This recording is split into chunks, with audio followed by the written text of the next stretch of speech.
बिस्मिल्लाहिर्रहमानिर्रहीम। Dear students, आज का हमारा लेक्चर है about precision and accuracy. What's precision and what's accuracy, इसको हम डिटेल से डिस्कस करेंगे।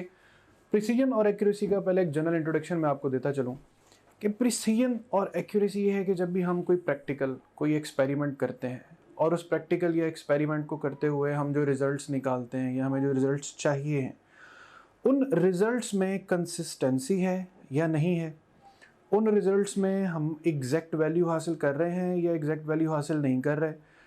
इन चीज़ों को देखना, इन चीज़ों को समझना, ये आता है in terms of precision and accuracy. Precision किन चीज़ों पर डिपेंड करती है, एक्यूरेसी किन चीज़ों पर डिपेंड करती है, फिर हम फिज़िक्स के डिफरेंट फार्मूलाज में इस प्रिसीजन और इस एक्यूरेसी को किस तरीके से डील करते हैं। उसके लिए हम सबसे पहले देखते हैं कि हम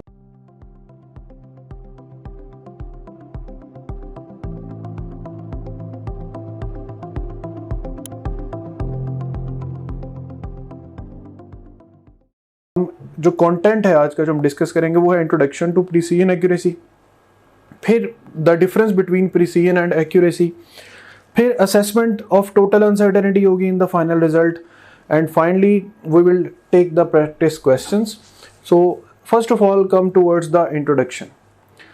प्रिसीजन एंड एक्यूरेसी कि whenever you perform a practical, two things are important. Either you are going to obtain the exact value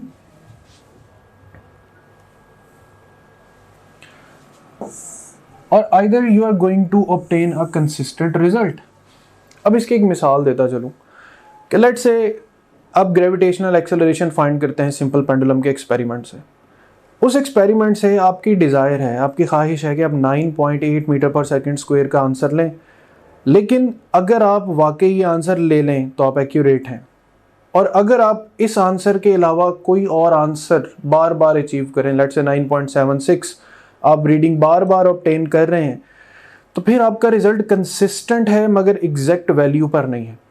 तो again look the difference, take the difference के प्रिसीजन है किसी एक रिजल्ट को बार बार ऑब्टेन करना, और accuracy है एग्जैक्ट रिजल्ट को ऑब्टेन करना, एग्जैक्ट वैल्यू को हासिल करना।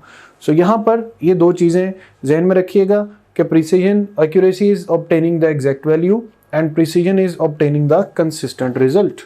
So next we will have a difference between precision and accuracy.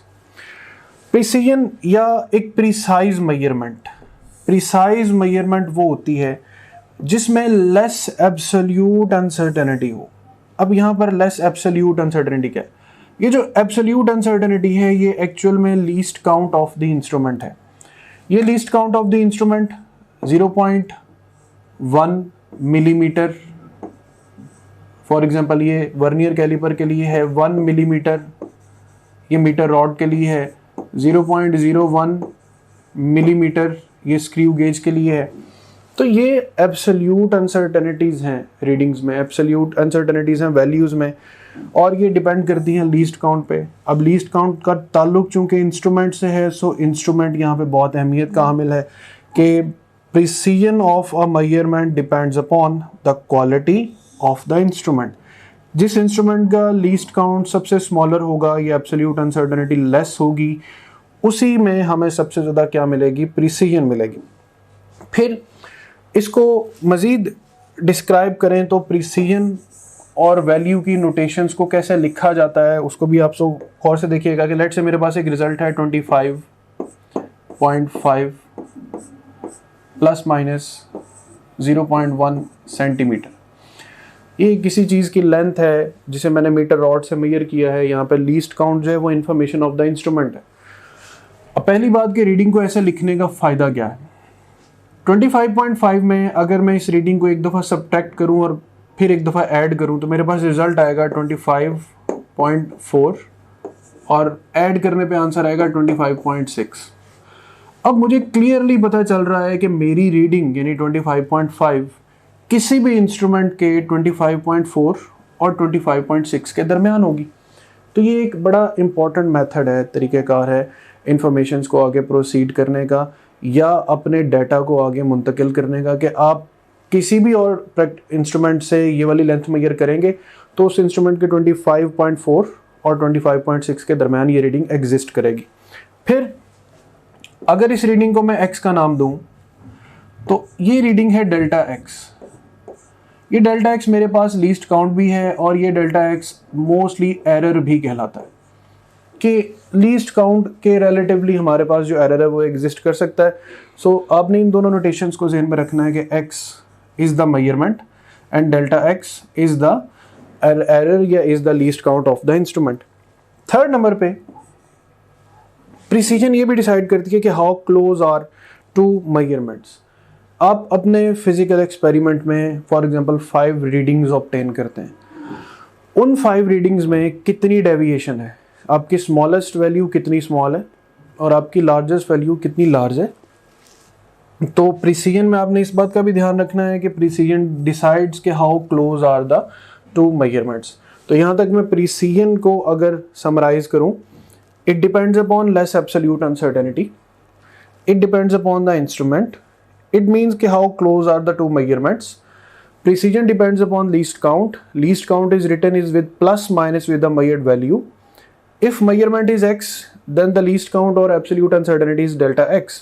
अब ये डेल्टा x इसलिए कि आगे कुछ जगहों पर इन दोनों नोटेशंस को मैं यूज़ करूँगा क्योंकि ये प्रैक्टिकल क्वेश्चंस में इस्तेमाल होते हैं। अब आती है बात एक्यूरेसी की। An accurate measurement is the one which has less fractional और परसेंटेज अनसर्टेनिटी। अब आपको समझना है कि फ्रैक्शनल या परसेंटेज अनसर्टेनिटी क्या है। ये मेरे पास पूरी वैल्यू लिखी, अगर मैं लीस्ट काउंट यानी 0.1 सेंटीमीटर को मेजर्ड वैल्यू यानी 25.5 पे डिवाइड करता हूँ तो ये मुझे मिलती है फ्रैक्शन या फ्रैक्शनल अनसर्टेनिटी।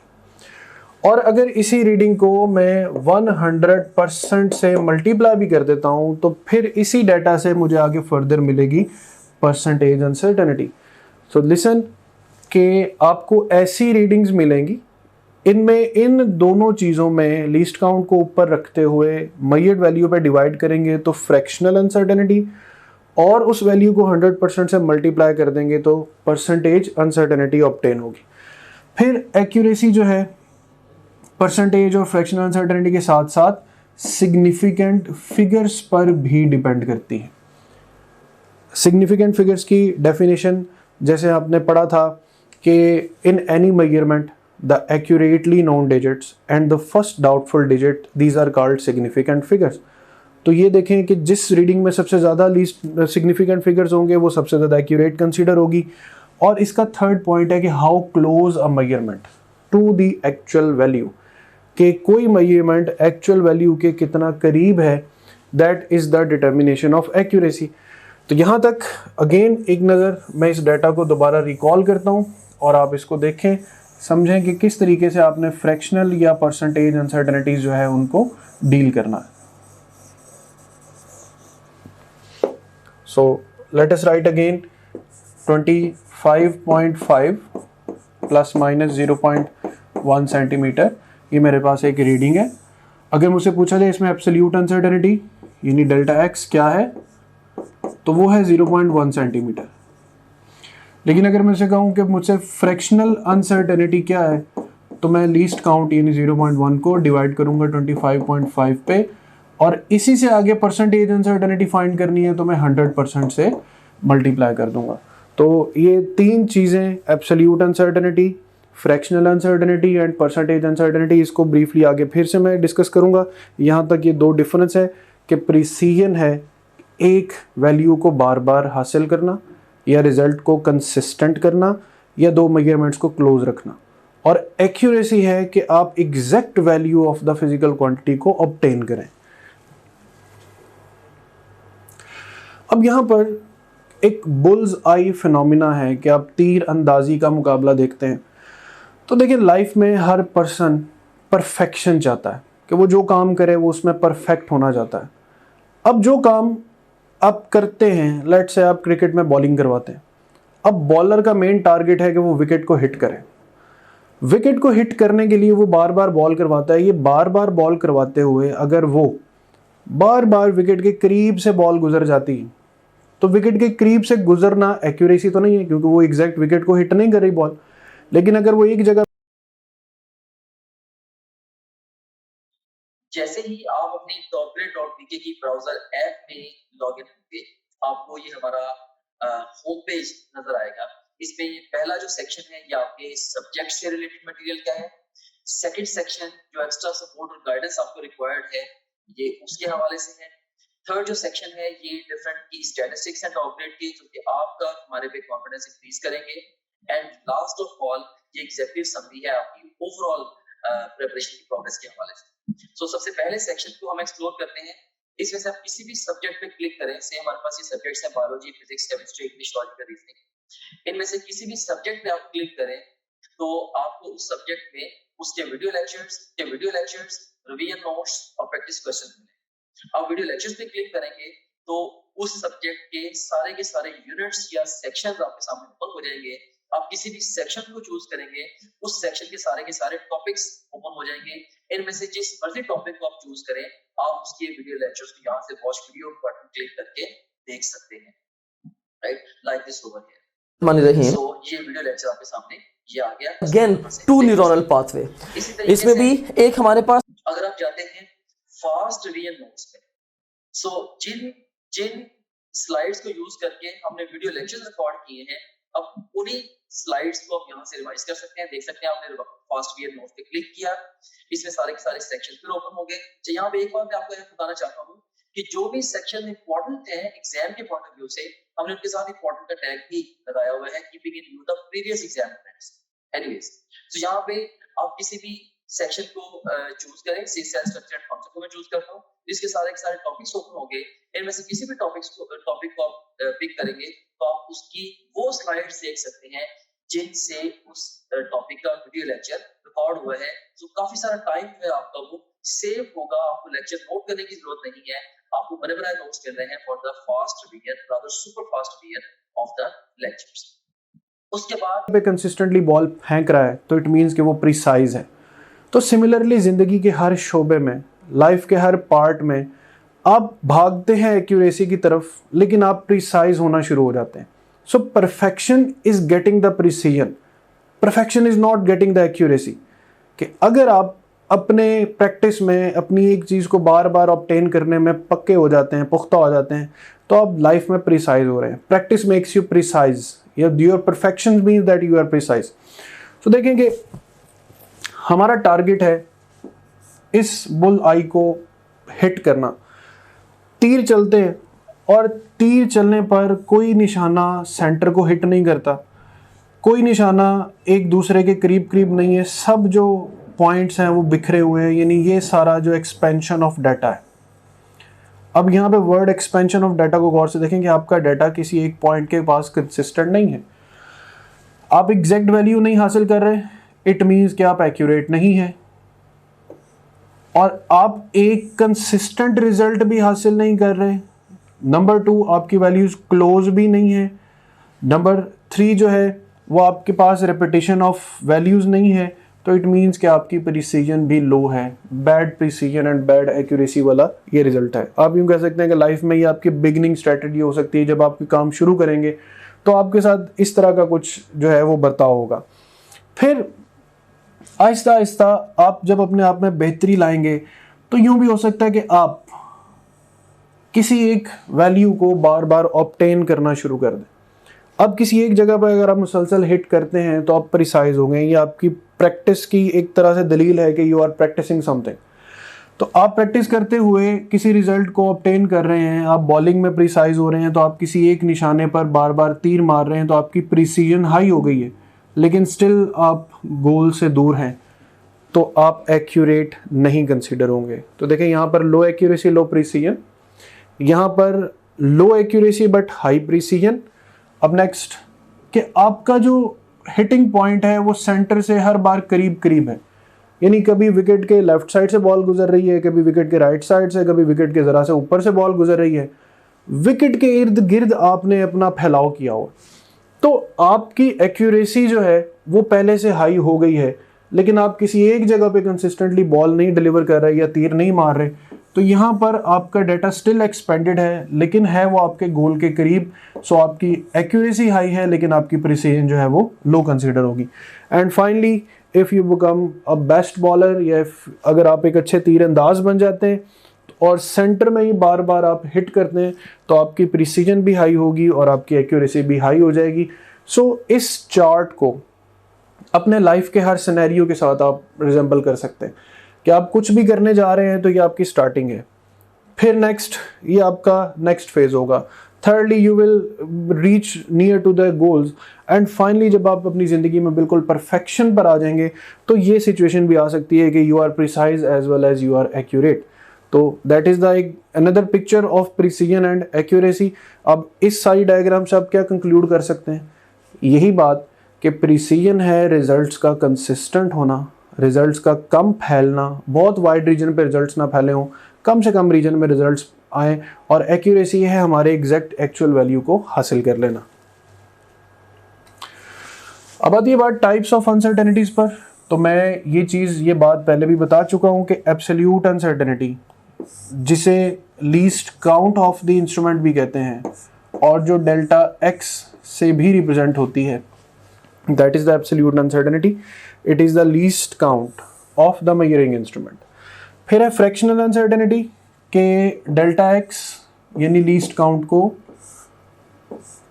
मेजरमेंट पे डिवाइड कर दें तो आपके पास आएगा फ्रैक्शनल अनसर्टेनिटी यानी least count divided by the measured value. And finally अगर आप परसेंटेज अनसर्टेनिटी फाइंड करते हैं तो इसी फ्रैक्शन को आप मल्टीप्लाई करते हैं 100% से। तो 100% से मल्टीप्लाई करने के बाद हमारे पास फ्रैक्शनल अनसर्टेनिटी जो है वो परसेंटेज अनसर्टेनिटी वो एग्जिस्ट करेगी। तो नेक्स्ट स्टूडेंट, अब कौन सी अनसर्टेनिटीज जिनको इंपॉर्टेंटली आपने माइंड में रखना है? नंबर 1 है एब्सोल्यूट अनसर्टेनिटी और नंबर 2 है परसेंटेज अनसर्टेनिटी, क्योंकि आगे जो रूल्स अब आएंगे, जिन रूल्स को आपने अप्लाई करना है या देखना है, उसमें ये 2 अनसर्टेनिटीज बहुत ज़्यादा काम आएंगी। So do focus. अब हम देखेंगे assessment of uncertainties in the final results. उसमें सबसे पहले हमारे पास जो असेसमेंट में टॉपिक है वो है addition and subtraction. Addition and subtraction क्या है कि सबसे पहले आप ये अंडरस्टैंड करेंगे कि आप ऐड या सब्ट्रैक्ट के फॉर्मूलाज को देखें। जैसे लेंथ है, उसमें कोई और लेंथ ऐड करनी, L1 प्लस L2 है, या 2 पॉइंट्स का डिफरेंस लेना है, यानी टेम्परेचर है तो टेम्परेचर डिफरेंस लिया जाता है तो T2 माइनस T1 जो है वो आप परफॉर्म करेंगे। यानी फिजिक्स में ऐसे कई फार्मूलाज हैं जो एडिशन और सब्ट्रैक्शन से ताल्लुक़ रखते हैं। अब ध्यान इस बात पे रखना है कि आपको ये रीडिंग गिवन है 10.5 प्लस माइनस 0.1 सेंटीमीटर, ये है मेजर्ड वैल्यू और ये है लीस्ट काउंट। अब मेजर्ड वैल्यू और लीस्ट काउंट में ये जो 0.1 है ये है हमारे पास एब्सोल्यूट अनसर्टेनिटी। एडिशन और सब्ट्रैक्शन के लिए हमें रूल ये बताया है कि एब्सोल्यूट अनसर्टेनिटीज को हमेशा क्या करना है, ऐड करना है। सो बड़ा सा प्लस आपके माइंड में रहना चाहिए अबाउट द अनसर्टेनिटीज। अब एग्जांपल है कि आपके पास x1 और x2 हैं, ये 2 वैल्यूज हैं। आप चाहें तो x2 प्लस x1 कर लें, चाहे तो x2 माइनस x1 कर लें। आपने रीडिंग्स पर वही चीज़ अप्लाई करनी है जो आप कर रहे हैं। जैसे आपने x2 में से x1 को माइनस करना, तो x2 में से मैं x1 को माइनस करता हूं तो आंसर आएगा 16.3। लेकिन अब 16.3 माइनस करने से है, और इन दोनों पे अगर हम जल्दी में वही रूल अप्लाई कर दें तो 0.1 में से 0.1 माइनस, तो यहाँ पर तो 0 होना चाहिए। लेकिन फिर याद रखें कि यहाँ पर अप्लाई हो रहा है रूल, और रूल क्या है कि एब्सोल्यूट अनसर्टेनिटीज आर एडेड। सो चाहे मैं x1 प्लस x2 करूँ, चाहे x2 माइनस x1 करूँ, यहाँ पे मेरा आंसर जैसे मर्जी आए, यहाँ पर मेरा आंसर हमेशा 0.2 सेंटीमीटर ही आएगा। इसकी एक और मिसाल डिस्कस करते हैं कि आपके पास एक टेम्परेचर है T1 70.3 plus minus 0.1 degree Celsius, और एक टेम्परेचर है T2 80.5 plus minus 0.1 degree Celsius. अब you have to find delta T यानी T2 minus T1। So dear students, T2 minus T1 के लिए 2 अलग अलग सिचुएशंस आएंगी। इन दोनों का डिफरेंस लिया जाएगा और इन दोनों को ऐड किया जाएगा रूल की वजह से कि अनसर्टेनिटीज पे आपने रूल अप्लाई करना है। यहाँ पर आप रूल अप्लाई करते हैं तो आंसर इज 10.2 प्लस माइनस, इन दोनों का ऐड करना है तो 0.2 degree Celsius, that will be the answer of delta T. So hope you have understand कि जो सिंपल वैल्यू है उसको जैसे मर्जी ऐड करें सब्ट्रैक्ट करें, लेकिन जो अनसर्टेनिटी है उस पर हमेशा आपने रूल अप्लाई करना है। So this is the rule about addition and subtraction. अब हम चलते हैं rule for multiplication and division पे। कहाँ एग्जिस्ट करती है मल्टीप्लिकेशन और division? F is equal to M A, physics में एक ऐसा फॉर्मूला है जिसमें दो क्वांटिटीज मल्टीप्लाई हो रही। R is equal to V over I भी एक ऐसा फॉर्मूला जिसमें दो क्वांटिटीज डिवाइड हो रही। इसी तरह W is equal to F D, again एक ऐसा फॉर्मूला है जिसमें दो क्वांटिटीज मल्टीप्लाई हो रही। तो फॉर मल्टीप्लिकेशन एंड डिवीजन का मतलब ये है कि वो फॉर्मूलाज जिसमें क्वांटिटीज मल्टीप्लाई होती हैं या डिवाइड होती हैं, उनमें क्या करना है, आपने परसेंटेज अनसर्टेनिटीज को ऐड करना है। परसेंटेज अनसर्टेनिटीज को ऐड करने का तरीकाकार क्या है? आपके पास डाटा में एक अदद वोल्टेज और करंट गिवन है, ये वोल्टेज की अनसर्टेनिटी है, ये करंट की अनसर्टेनिटी। फाइंड आपको करनी है रेजिस्टेंस। तो स्टूडेंट्स आप क्या करेंगे, आप R का फॉर्मूला लिख के V ओवर आई अप्लाई करेंगे, यानी इन दोनों रीडिंग्स को आपस में डिवाइड कर दें, आपका आंसर 6.19 आ जाएगा। लेकिन ये जो 8% लिखा है ये फॉर्मूला कैसे आएगा, उसके लिए देखें कि आपने रूल को पहले गौर से देखना और समझना है। रूल है कि परसेंटेज अनसर्टेनिटीज को ऐड करें। परसेंटेज कैसे फाइंड करते हैं? लेट्स से वोल्टेज में परसेंटेज फाइंड करनी है तो 0.1 डिवाइडेड बाय 5.2 यानी least count divided by measured value into 100%। इसी तरह करंट में I is equal to 0.05 divided by 0.84 multiply by 100%। तो डियर स्टूडेंट्स, जब इनको हम सॉल्व करते हैं तो वोल्टेज में आंसर आता है 2%, करंट में आंसर आता है 6%। अब देखें रूल आ गया कि परसेंटेज अनसर्टेनिटीज को ऐड कर दें, इन दोनों को हम ऐड करते हैं तो आंसर आता है 8%। सो आंसर लिखने का पहला तरीका ये है कि रेजिस्टेंस इज V ओवर आई, यानी इन दोनों का रेशियो, वो आंसर है 6.19 विद परसेंटेज अनसर्टेनिटी ऑफ 8%। तो कई क्वेश्चंस में उन्होंने सिर्फ डायरेक्ट आंसर इसी तरह लिखा हुआ कि the answer is this with this percent uncertainty. लेकिन देखें, अगर आपका question in the form of plus minus है तो आपका आंसर भी in the form of plus minus होना चाहिए। अब ये प्लस माइनस वाला आंसर कैसे आएगा आपका? आपने अपनी वैल्यू जो कि आपकी है 6.19, इसको 8% यानी 8/100 से मल्टीप्लाई कर देना। ये प्रोसीजर करने पर आपका आंसर आएगा 0.5। तो आपने अपनी फाइनल वैल्यू में प्लस माइनस करके जो चीज़ लिखनी है उसको ऐसे कैलकुलेट करेंगे। तो ये तो प्रोसीजर है जो आपको तरीक़ेकार बताया गया है कि ये परसेंटेज अनसर्टेनिटीज कैलकुलेट करके ऐड अप कैसे करनी। अब आपको एग्जाम पॉइंट ऑफ व्यू से क्वेश्चन कैसे आएगा? एग्जाम पॉइंट ऑफ व्यू से आपको जो क्वेश्चन आएगा उसकी नेचर कुछ यूँ होगी कि आपको एक अदद फॉर्मूला गिवन होगा। लेट अस से कि आपको फॉर्मूला गिवन है W is equal to F D. आपसे कहा जाता है कि फोर्स में परसेंटेज अनसर्टेनिटी है 2% और डिस्प्लेसमेंट में परसेंटेज अनसर्टेनिटी है 1%। सो लिसन केयरफुली, यहाँ पर वोल्टेज गिवन है, करंट गिवन है, मुझे इन दोनों में पहले परसेंटेज अनसर्टेनिटी कैलकुलेट करनी पड़ी। यानी इसमें 2% कैलकुलेट की और इसमें 6% कैलकुलेट की। एग्जाम के क्वेश्चन में आपको कैलकुलेट नहीं करना पड़ेगा, एग्जाम के क्वेश्चन में डायरेक्ट वैल्यू आपको गिवन होगी। अब आपने सिर्फ रूल याद रखना है कि दोनों में परसेंटेज अनसर्टेनिटीज गिवन है, आपने वर्क में परसेंटेज अनसर्टेनिटी फाइंड करनी है, तो आपने दोनों रीडिंग्स को क्या कर देना है, ऐड कर देना है। So 2% plus 1% total is 3%। Similarly आपके पास फॉर्मूला है power is equal to work per unit time. अब डिवीजन का फॉर्मूला है, तो डिवीजन का फॉर्मूला जेन में ला के अचानक ये ना सोच बैठिएगा कि परसेंटेज अगर डिवीजन में आ जाए तो सब्ट्रैक्ट करनी है, मल्टीप्लिकेशन में आ जाए तो ऐड करनी है। रूल है कि मल्टीप्लिकेशन हो चाहे डिवीजन हो, परसेंटेज अनसर्टेनिटीज को सिर्फ और सिर्फ ऐड करना है। सो लेट अस से कि वर्क में अगर परसेंटेज अनसर्टेनिटी 2% है, टाइम में 6% है, तो पावर में कितने परसेंट होगी? 8% will be the right option या राइट आंसर। तो होप यू हैव अंडरस्टैंड कि परसेंटेज अनसर्टेनिटीज को कैसे ऐड करना है, रूल कैसे अप्लाई करना है। फाइनल आंसर के लिए आपने प्लस माइनस की जो वैल्यू है उसे कैसे फाइंड करना है। सो अब नेक्स्ट चलते हैं फॉर पावर फैक्टर। फिजिक्स में बहुत से फार्मूलाज ऐसे हैं जिसमें क्वांटिटीज के ऊपर या फिजिकल क्वांटिटी के ऊपर पावर्स इन्वॉल्व होती हैं। जैसे यहाँ पर एक फार्मूला लिखा हुआ है वॉल्यूम का, 4/3 पाई आर क्यूब। इसमें आर के ऊपर क्यूब है यानी पावर है।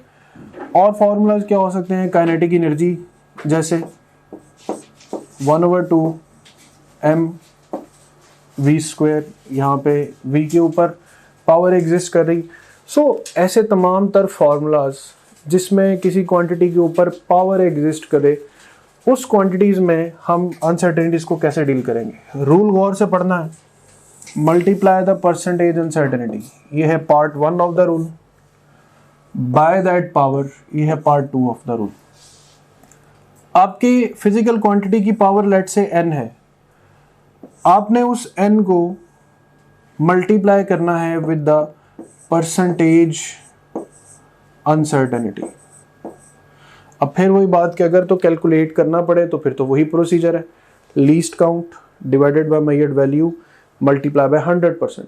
लेकिन आपको फिर वही बात के क्वेश्चन में डायरेक्ट रिलेशन दिया जाएगा। इसको मैं एक एग्जांपल से वाजे करता हूँ कि आपको रेडियस गिवन है 2.25 प्लस माइनस 0.01 सेंटीमीटर। अब ये जो 2.25 प्लस माइनस 0.01 सेंटीमीटर है, ये रेडियस गिवन है। रेडियस से वॉल्यूम फाइंड करने के लिए आप यूं वैल्यू पुट करेंगे 4/3 पाई आर, जो कि 2.25 है क्यूब। आपके पास आंसर आ जाएगा। लेट से आपके आंसर आता है 47 सेंटीमीटर क्यूब। लेकिन रेडियस में अनसर्टेनिटी है तो ऑब्वियसली आंसर में भी अनसर्टेनिटी होगी। अब करना क्या है कि आपने रेडियस में परसेंटेज अनसर्टेनिटी फाइंड करेंगे। मतलब रेडियस की परसेंटेज अनसर्टेनिटी फाइंड करने का तरीका यही है, 0.01 least count divided by measured value 2.25 into 100%। Let say ये आती है 0.4%। अब फाइनली कितने परसेंट है उसके लिए देखें कि आपने रेडियस की जो पावर है 3, उसको मल्टीप्लाई करना है 0.4 से, तो टोटल आंसर आएगा 1.2%। तो again take the main concept, किसी भी क्वांटिटी के ऊपर पावर है तो उस क्वांटिटी की परसेंटेज फाइंड कर लें और उस क्वांटिटी के ऊपर मौजूद पावर से उसको मल्टीप्लाई कर दें। तो इस प्रोसीजर से आपको एग्जाम में किस तरह के क्वेश्चंस आ सकते हैं।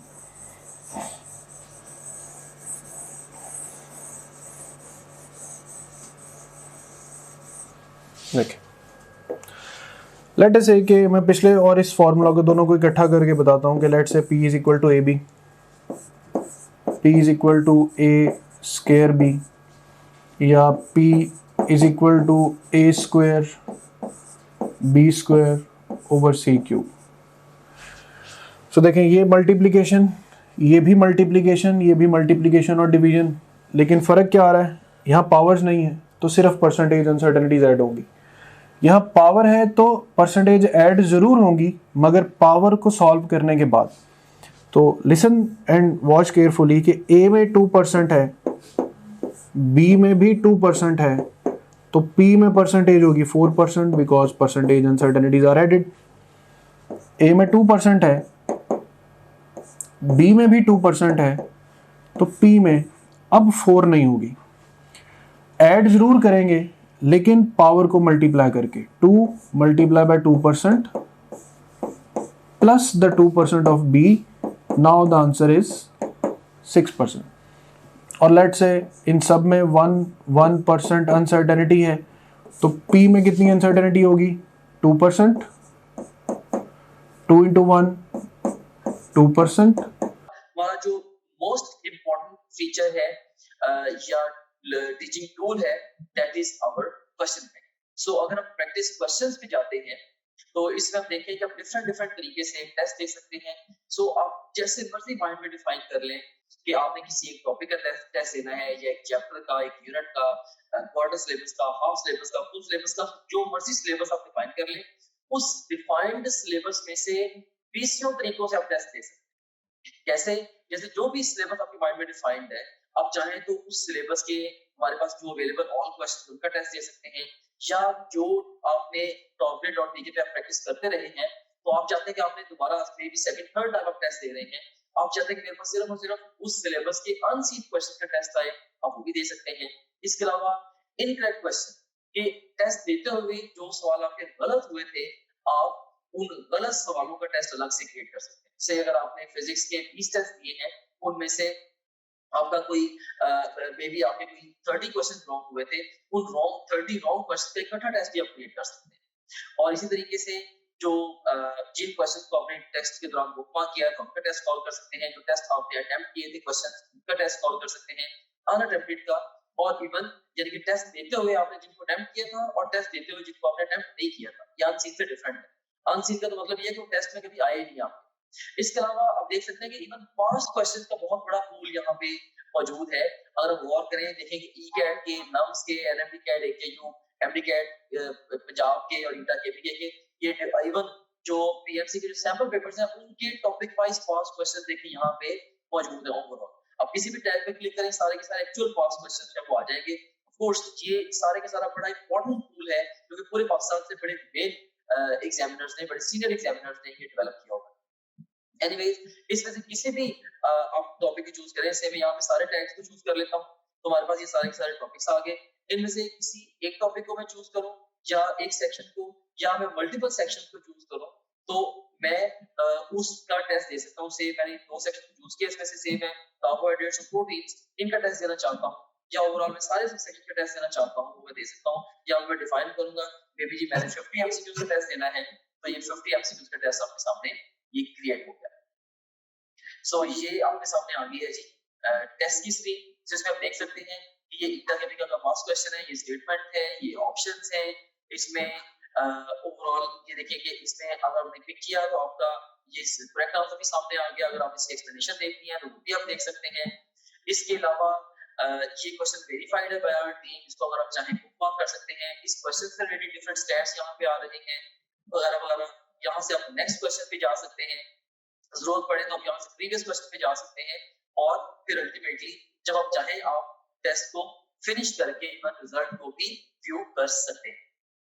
ऑलराइट, सो इस तरह से ये टेस्ट आपने इसको रिजल्ट को व्यू कर लिया। एनीवेज, इसके बाद अब हम चलते हैं दोबारा अपने होम पेज की तरफ।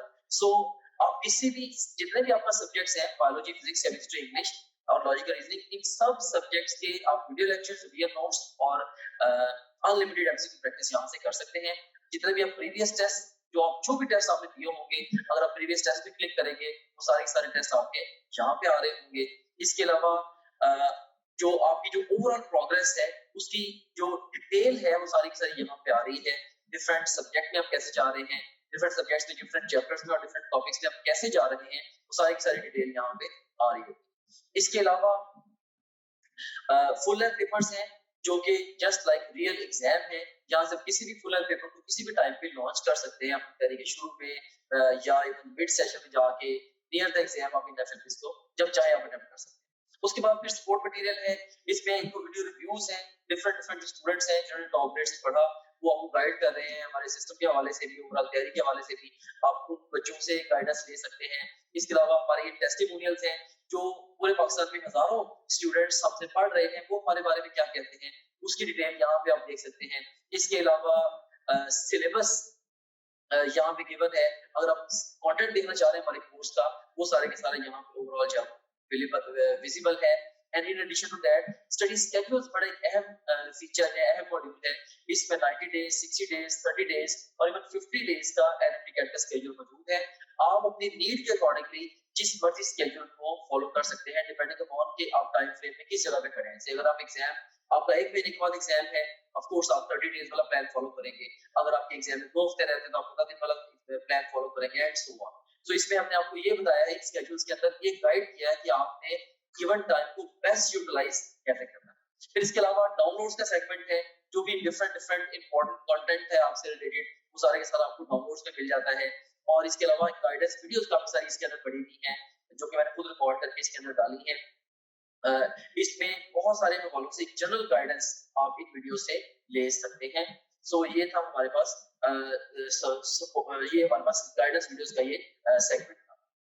ओके, और 3 into 1 3%, तो 3 to 6 plus 2 8%, ये टोटल परसेंटेज अनसर्टेनिटी होगी पी में।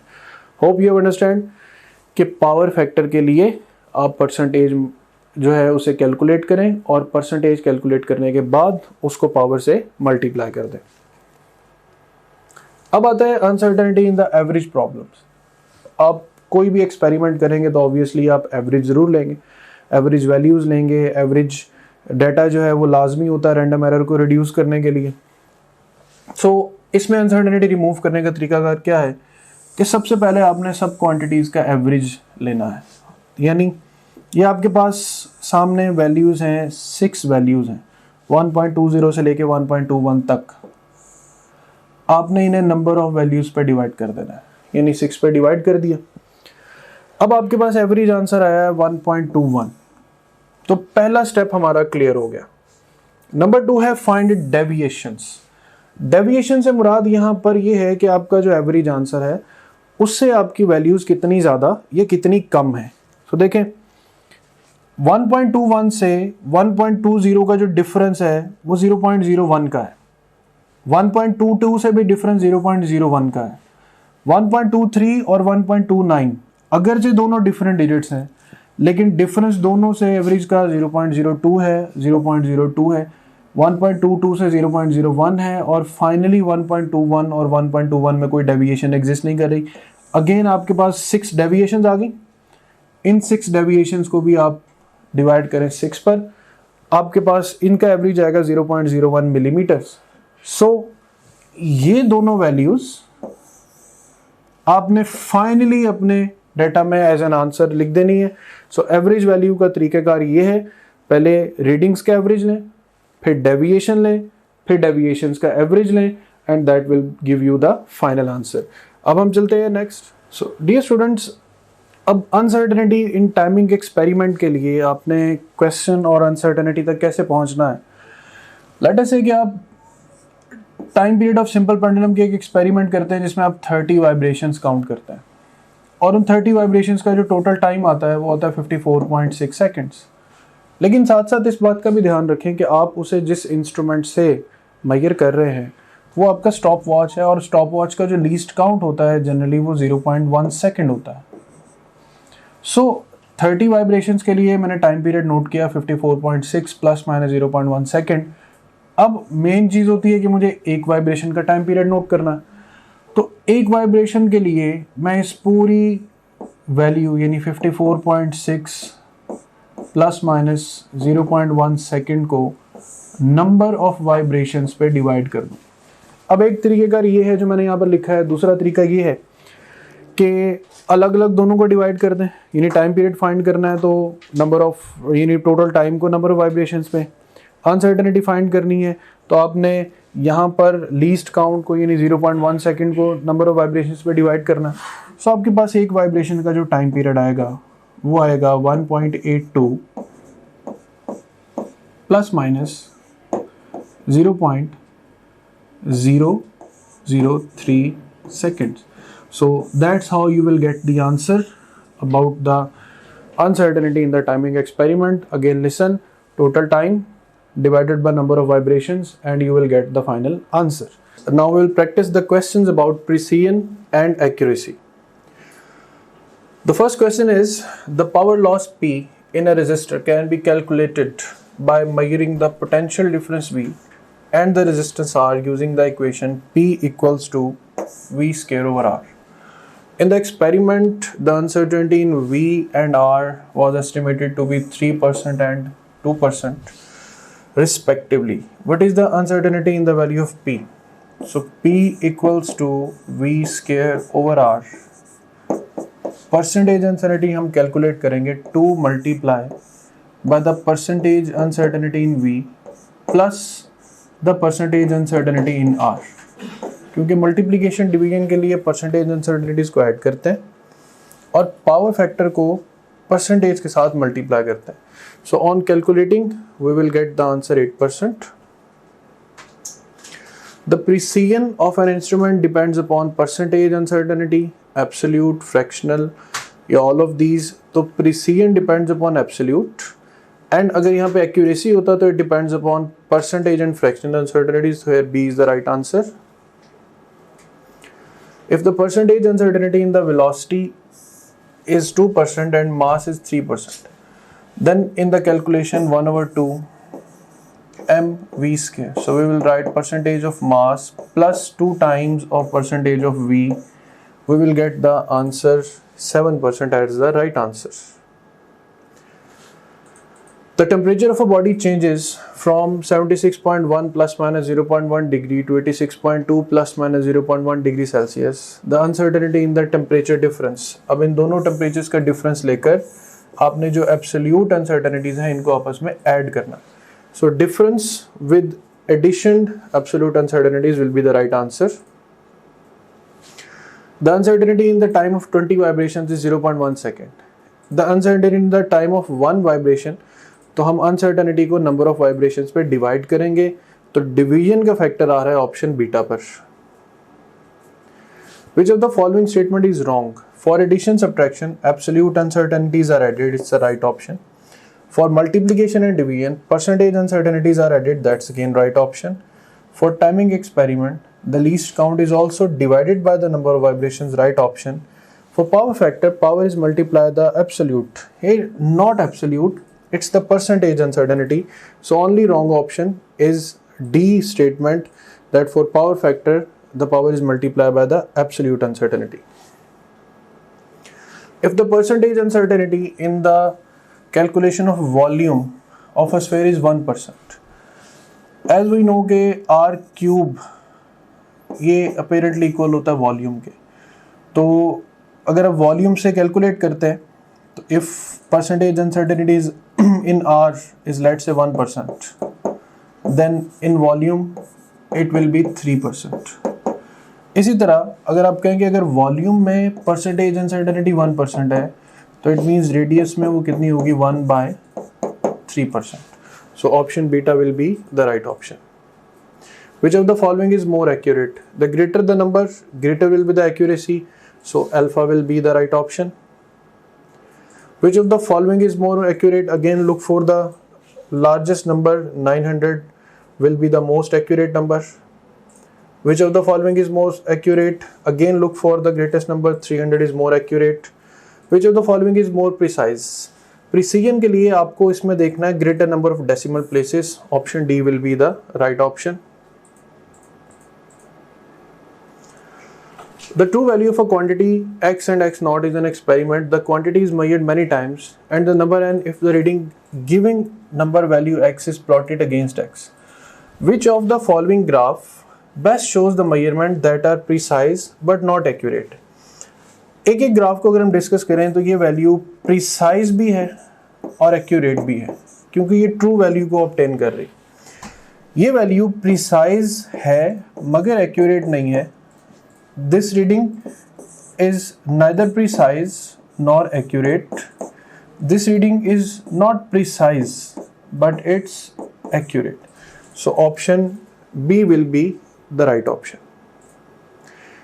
If x is equal to a plus b and delta x, delta a, delta b are the maximum errors in x, a and b respectively, then delta x will be delta a plus delta b.